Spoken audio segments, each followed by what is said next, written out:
Welcome to the BX Podcast. I'm your host, Ryan Fowler, and we have another exceptional guest to share their insights and area of expertise with you on the show.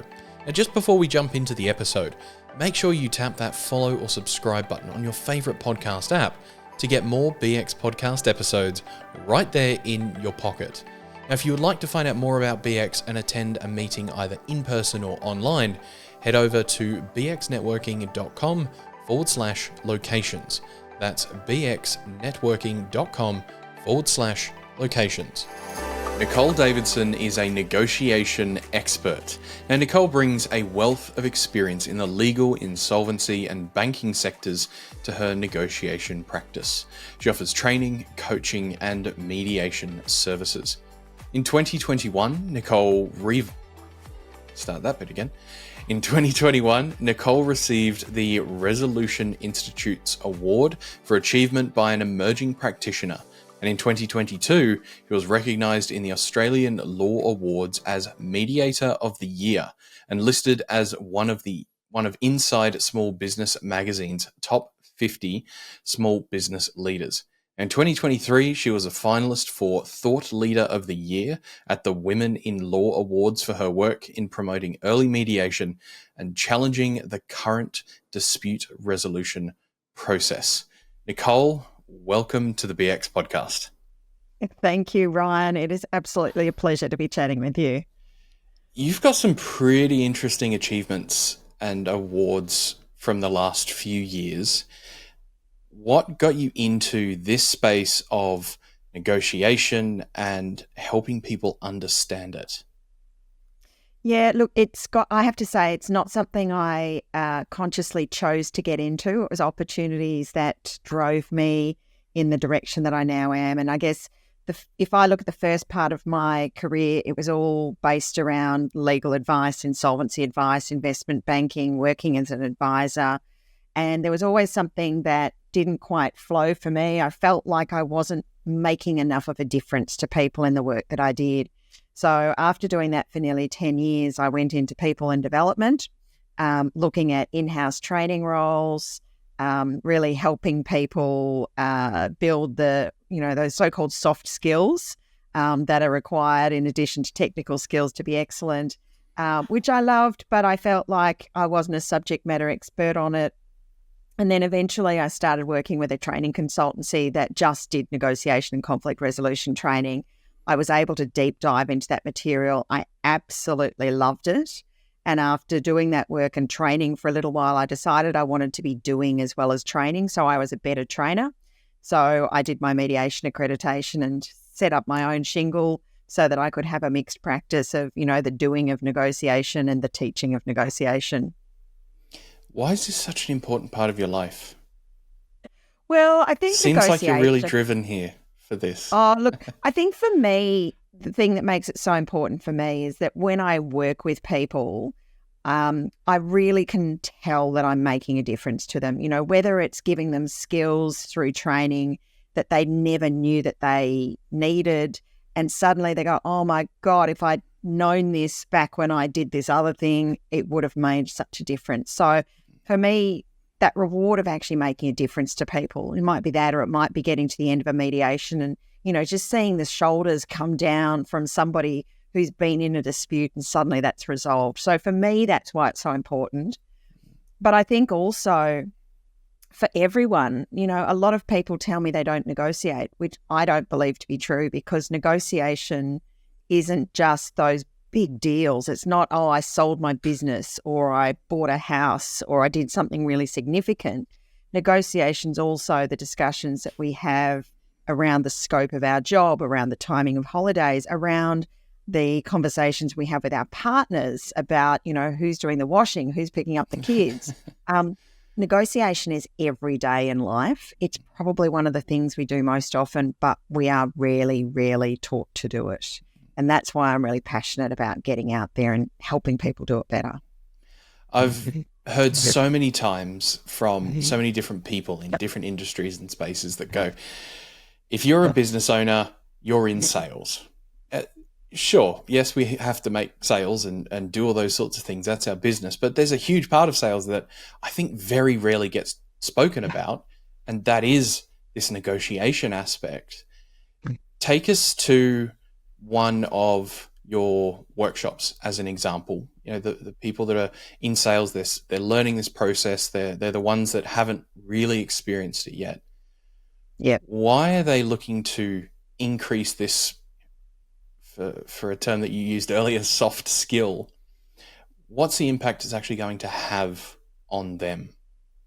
Yeah, and look, I think there's two big things, and I know this because one project that I worked on a few years ago now, we actually measured some metrics of the sales team that was about to come on the training, and we measured it before the training, and then we remeasured it 3 or 4 months after the training.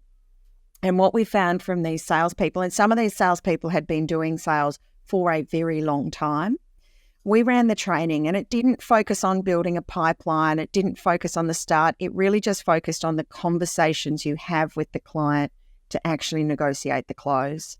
And what we found from the research that we did and the analysis was that once people had had this training around how to manage objections more effectively and how to build relationships and rapport with clients, two things happened. One was that this business had historically had a very high rate of discounting off its card rates. That amount of discounting dropped. So they were making more revenue as a result of the training. The other thing that happened was, once again, some of their deals, they were spending quite a long time before deals were closed. Now, some of those closed with a sale, some of them closed with a not going to get there, but the average time to close deals was shortened. And what we found was that people were actually knowing earlier when this deal wasn't going to go ahead, so they weren't wasting time on deals that weren't going to close because they had a way of really assessing that early on and figuring out whether the actual metrics were there to make this a likely successful negotiation. And through those results, there's obviously some impressive numbers and metrics that can come from that, and those changes, depending on the size of the business, can be hugely impactful. The actual skill of negotiation, that fits into the sales portion of it in this example in particular. How does that then incorporate into the rest of the business? So for the people that have gone through this training and done the negotiation, how does that then fit into aspects of delivery or adjustment of scope through a project or kind of the everyday business actions that we take? Yeah, great question. And, once again, we've talked about it in terms of sales, but once you've got the client, I have the phrase, conflict is inevitable, combat is optional. And what we sometimes see is when a business relationship is going along the way, there's a bump in the road, there's a service delivery glitch, or the client wants something that they didn't ask for in the scope, which causes a problem. Now, if that isn't dealt with well, if the responses that get sent backwards and forwards aren't good, what we tend to see happen is that conflict escalates. That can result in either lost productivity, it can result in damaged customer relationships and even lost customers. So the skills that you use to close the deal are the same skills that you use to really understand what the problem is from the client's perspective, to share why it may be something that you can or can't do something about, and to work out, well, what is a reasonable compromise here that we can actually address the concerns of the client. So it's exactly the same skill set to manage those difficult moments that arise in the client relationship. Yeah. And with that, there's something that you've just mentioned that it can create conflict. And you even mentioned this through sort of the portion you said during sales. And that is that there's the logical aspect of it. There's the dollars and cents, the numbers, the deliverables, how this plays out in the actual delivery of a product or service. But there's this emotive side as well. Wow. And tell us the difference of coming into a negotiation, understanding the logical, and then embracing the emotional side to actually make it cohesive and positive. Yeah, well, I think the first thing I'd like to say about that, Ryan, is we generally look at conflict as a bad thing. And so I will actually have people come to me and talk about a scenario that's going on, and they'll go, "Oh, it's not a conflict though." And I'm like, it is. It's just not a big conflict. Yeah. Because every negotiation is a conflict. You know, even if we go back to the sales negotiation, there's an inherent conflict in every sales negotiation, because my goals as the seller is to make as much money as possible, and yours as the buyer is to to spend as little as possible.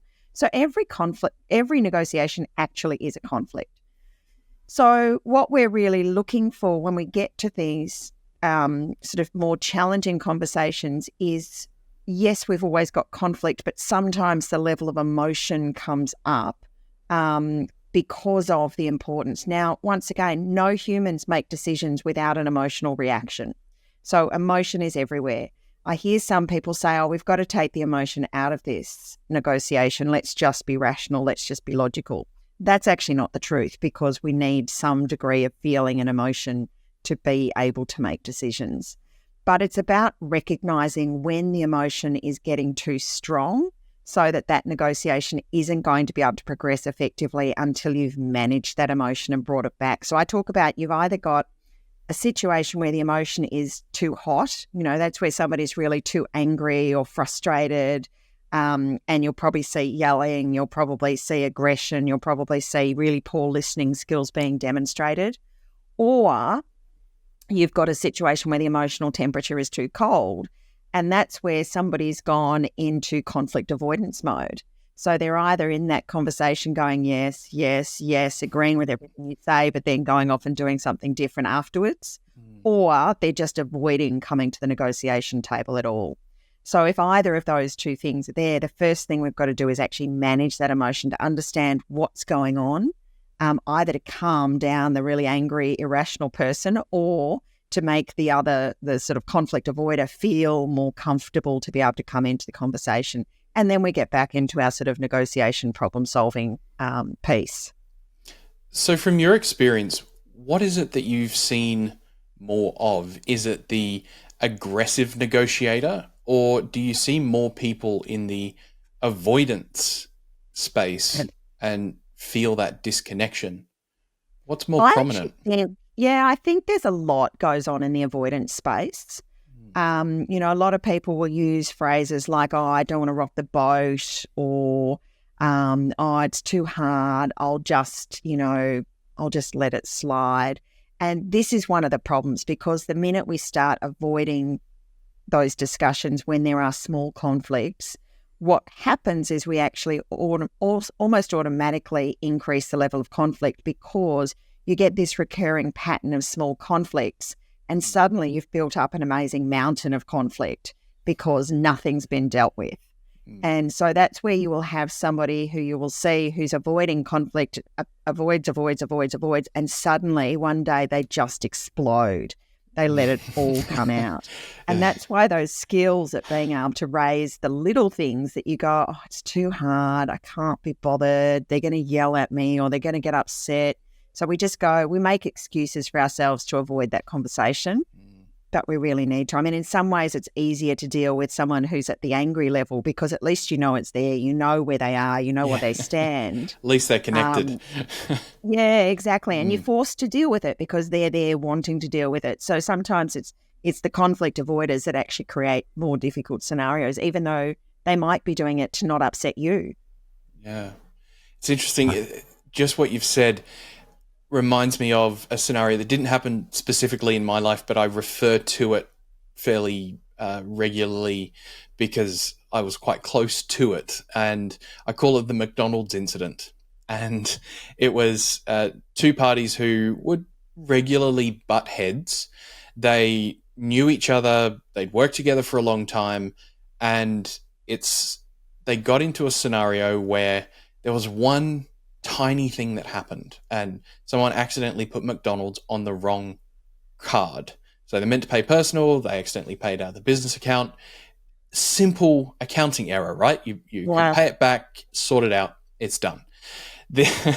That exploded into a series of unfortunate events that left, anxiety and anger and all those sorts of things just floating in the air. People quit jobs, moved states, like it was massive because of McDonald's, but it wasn't really McDonald's.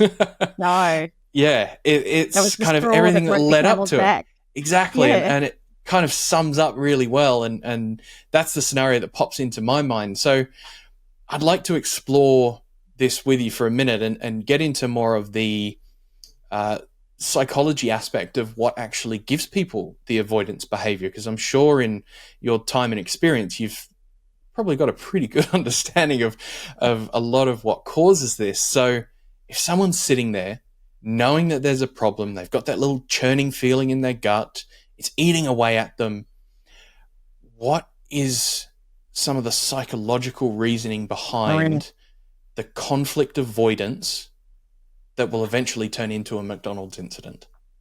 Yeah, well, look, I think firstly, we do have different negotiation styles. So there's a tool that you can actually go online and do for free. It's called the Thomas Kilmann conflict styles model, I think is its full name. But if you look up Thomas Kilmann on Google, you'll find it. And there are basically 5 different natural tendencies that we have. So some people naturally will just go to the more aggressive, I'll take everything. So you think, I hate the name, hate the man, but I use Donald Trump as an example of this. He's not conflict shy. Some people just naturally in their personality are more conflict averse. Now, I think often what drives that and what we know is that fear is at the root of why some of these conversations become so, they just appear to be so difficult, we'd rather avoid them. And that could be fear that the other person will get upset. It could be fear that we're not quite sure how clearly we're going to be able to make our point. It could be fear that we're the ones that are going to get upset while we're having this conversation, and that we will in some way embarrass ourselves or damage our own reputation. So fear is fundamentally what's at the bottom of it. A couple of other things that I think are relevant in the psychological space in terms of how we see conflict is, the way we actually perceive someone and the impression that we have of them will change the way we interpret their actions. So, for example, if you come back to the McDonald's example that you just used, there's obviously a history of problems there, and there was already a degree of conflict in that relationship. So what I can imagine is when the person put the charge on the wrong card, there's this almost probably subconscious assumption going on in the boss that they're taking the piss, they're doing the wrong thing, it's intentional, it's outrageous. Whereas if it was another employee, the instant reaction to that action was probably going to be, oh, whoops, they made a mistake. But if we already have a little bit of tension with someone and the relationship's already a little bit rocky, we will make negative interpretations about their behaviour where there is a negative or a positive interpretation that's possible. And so that then escalates the conflict in our own head just because of the thinking that we're doing. So there's a lot of psychology that comes into it. That's fascinating, and even just sitting here thinking, I'm sure that the people listening as well have got that thought in their head, going, I remember this, and then that happened, and then hang on a minute, but that linked to that, and you can see all the little steps that cause to the larger frustration, the larger conflict. So let's have a look at a process of kind of acknowledgement here. And first off, let's start on the human side. So you've mentioned fear. And fear is a primary driver of this. What does a process of acknowledgement actually look like in understanding where that fear is that you can potentially start to move through as you kind of understand it and bring awareness to it? What does that process of actually looking at that entail, and what are the first steps to kind of acknowledge so that doesn't affect the business and the negotiations that you go into? Yeah, so look, I'm going to answer that in one of 2 ways, because one of them could be you might be a person who's trying to have a difficult conversation and the other person is in that fear place and is avoiding and not engaging in that conversation. And so the idea there is you've got to go gently into that conversation to build their level of comfort and make it feel safe. So, coming in, going, look, this is an awkward conversation. This is not something I really want to have, but I'm really concerned that if we don't have this conversation, things are going to stay messy. making them comfortable that you're not coming in to tell them that they've done something wrong. You're here to say, well, look, here's what I see. I want to understand what you see this situation as, and then I want to work together to figure out what are we going to do about this. So making it a sort of more engaging, interactive process can help manage somebody's fear. I think more importantly, if you're the person who has the fear and you're avoiding having the conversations that you would like to have because you're too scared, the main thing is about building up confidence. And there's a few things that you can do. Obviously, you can actually, be proactive about this. Go, well, if this is the problem that keeps coming, I just keep avoiding these things and then feeling bad about it. Investing in some training is really useful, and make sure it's a good trainer who is not just, there's a lot of trainers out in the market who just come in with a training playbook and they deliver the speech and they walk away. You need someone who actually has experience. The other thing is getting support. Now, that support could be, just talking it out with friends and getting a bit of support before you actually go into that conversation. But be careful, because one of the biggest problems about going to get advice from friends in conflict is that they will agree with absolutely every perspective you've got. They'll reinforce how hard done by you've been, and it might not be entirely true. So it can actually get a little bit difficult.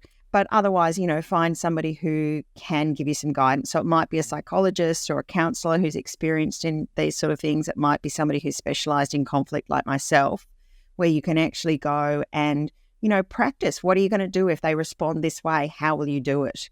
If they respond a different way, how will you do it? So getting in there and actually role-playing how that conversation might go can also be really powerful in giving that confidence, because the confidence and finding a way to increase that confidence really is the best way of giving you the comfort to go into that conversation. Well, let's just talk cognitive bias here, because you've brought this up. I love this topic. It's a fascinating one. And cognitive bias is kind of like that, the game Punch Buggy.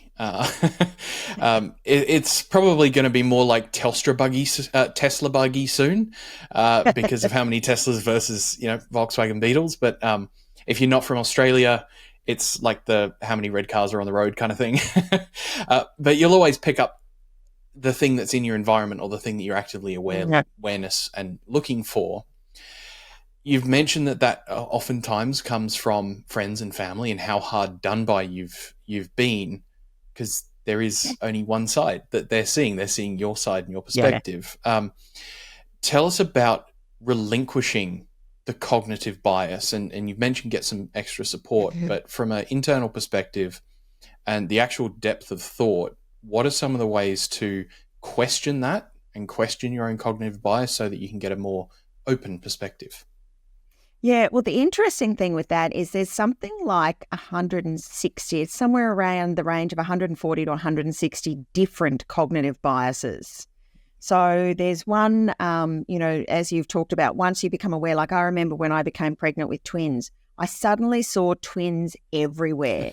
And it's not that they hadn't been there before, but I just hadn't picked up on them. So there's things like that where you're looking for particular information. There's other biases. So you might be having a negotiation with someone, and the other side puts an idea on the table as to how you might resolve this.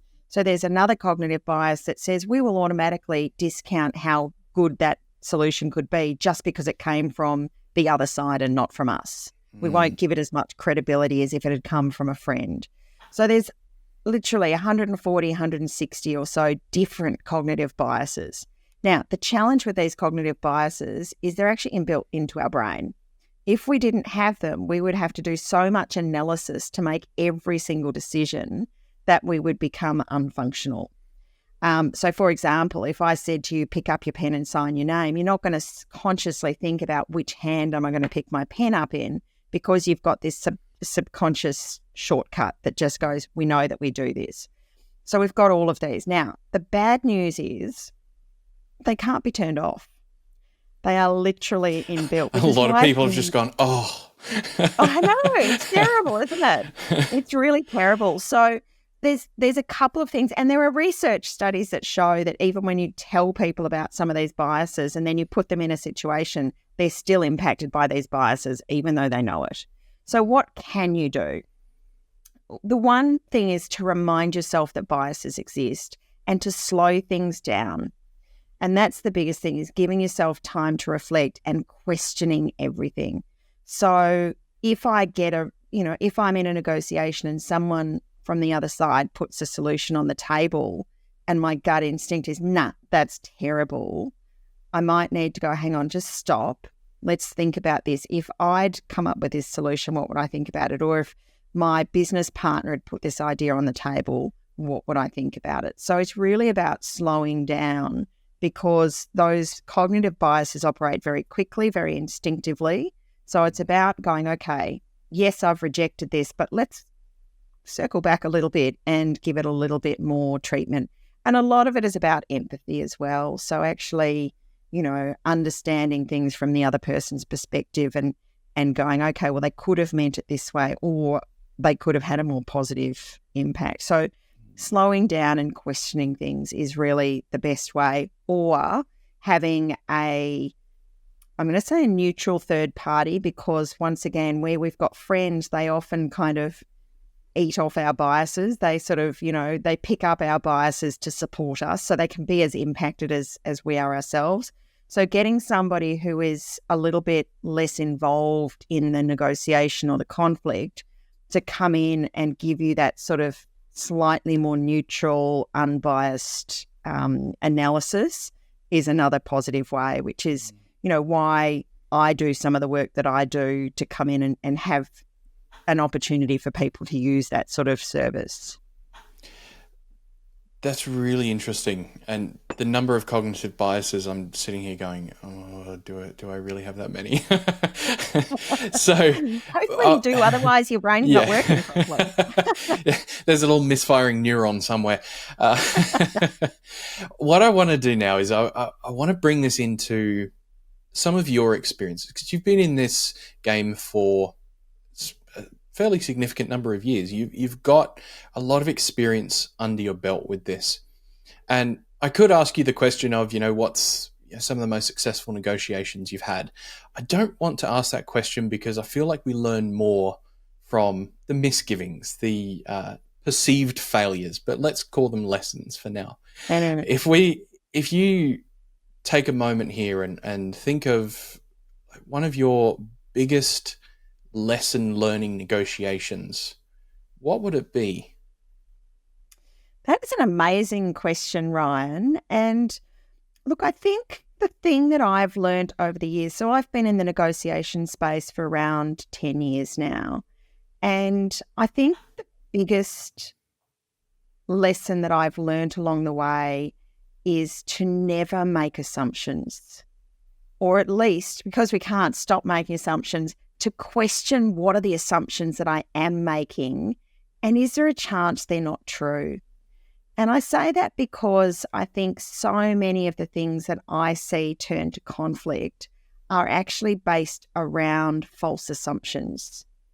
And, I can tell you that even from a very personal perspective, I had quite a strange relationship with my parents, and that was quite strained. We were polite and everything on the surface, but there was just stuff going on underneath.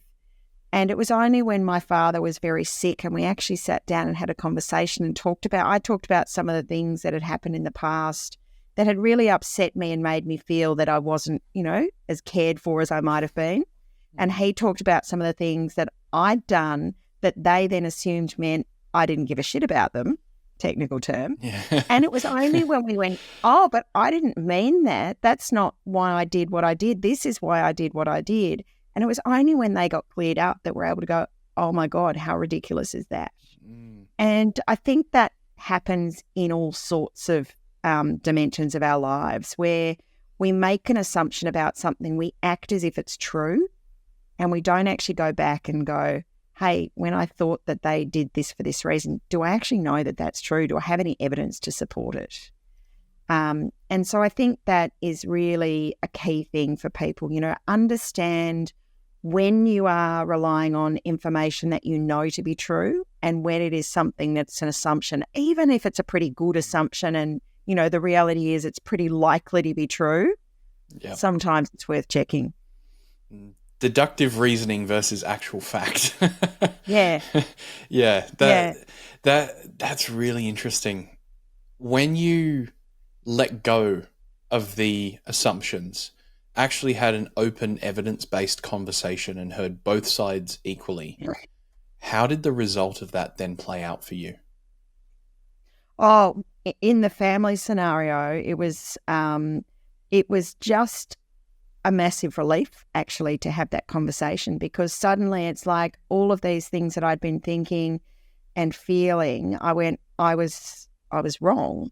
And yes, it didn't clear up all of the problems that had existed in the relationship, but it really took away a lot of the hurt. For me personally, it took away a lot of the hurt.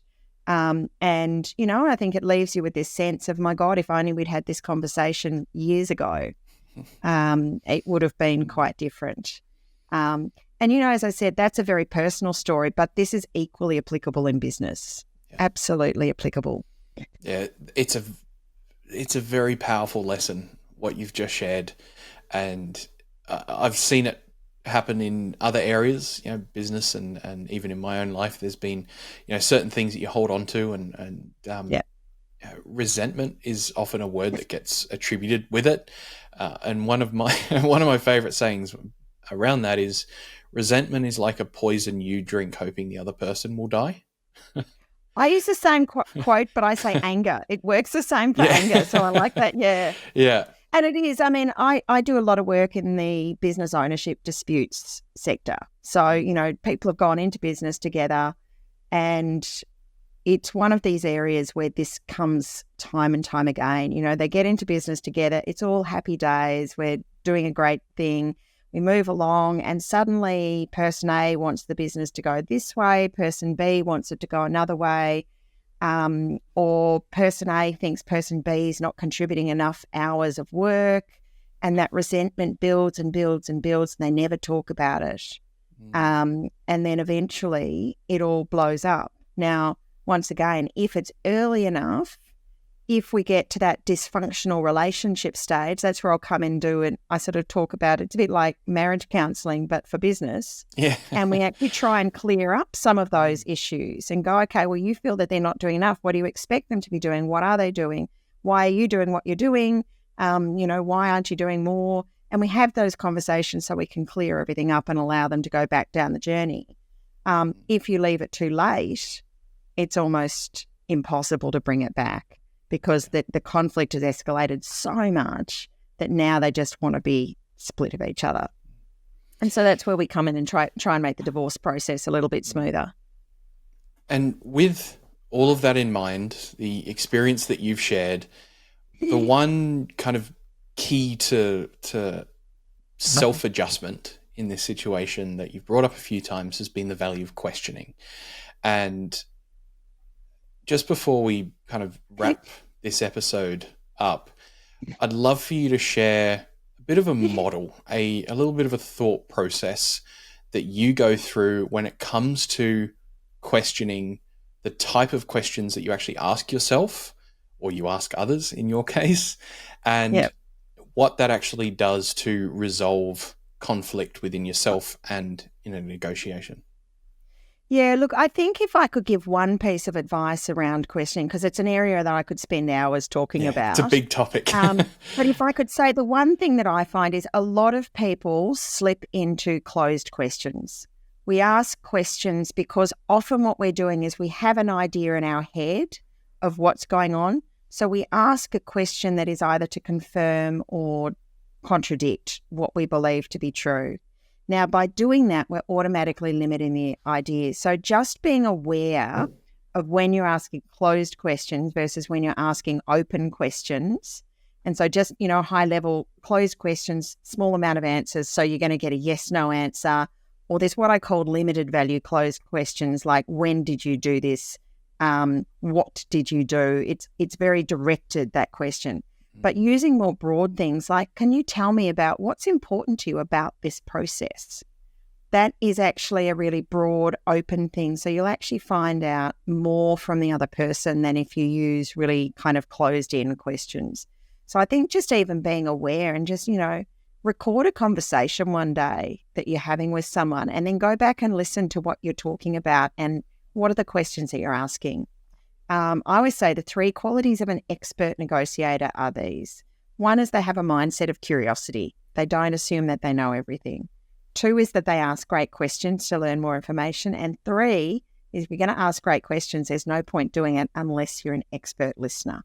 And so if you can work on those 3 skills, your negotiations will automatically improve, but there's a bit more to it than that as well. Yeah, this is a topic I feel like we could really dive into, and both of us being podcasters as well, I think we both understand the value of questioning. I feel like this could be a huge rabbit hole, but we will wrap the episode up here. And I'd love for you to share with the people listening a bit more about you, your business, and how you support people. Yeah, fantastic, Ryan. So my business is Nicole Davidson Negotiation. You can learn more about the services, particularly at nicoledavidsonnegotiation.com.au. But effectively, I run training courses around negotiation and conflict resolution. I support people in negotiations, either small negotiations where I have what I call my negotiation GP, sort of half-hour consultation service, through to big, more sophisticated deals. And then I do commercial mediation work where I come in as a neutral. I also have a podcast, as you mentioned. So I have a podcast called Negotiation in Real Life, which is available on all of the platforms, where I interview people about their real life experience of negotiations. I realised that a lot of the books about negotiation and the stories that were being shared were all American, and a lot of them were like really big ticket negotiations. So I wanted to bring some examples to people that are a bit more day to day. Also, little plug, I've got a book available on Amazon called Negotiation from A to Z, 26 Tips to Improve Every Negotiation. And I also do a blog where I put useful tips around negotiation and conflict resolution, which you can access through the website. That's awesome. Thank you so much, Nicole. It's been a pleasure to have this conversation with you. And I really appreciate you being a guest on the BX podcast. Been a pleasure, Ryan. Thanks for having me. That wraps it up for today's episode of the BX podcast. You can get more of the show by simply tapping the follow or subscribe button on your favorite podcast app. To join us at a live and in-person or online event, head over to bxnetworking.com/locations. That's bxnetworking.com/locations to find a meeting near you. We look forward to talking to you next time on the BX podcast.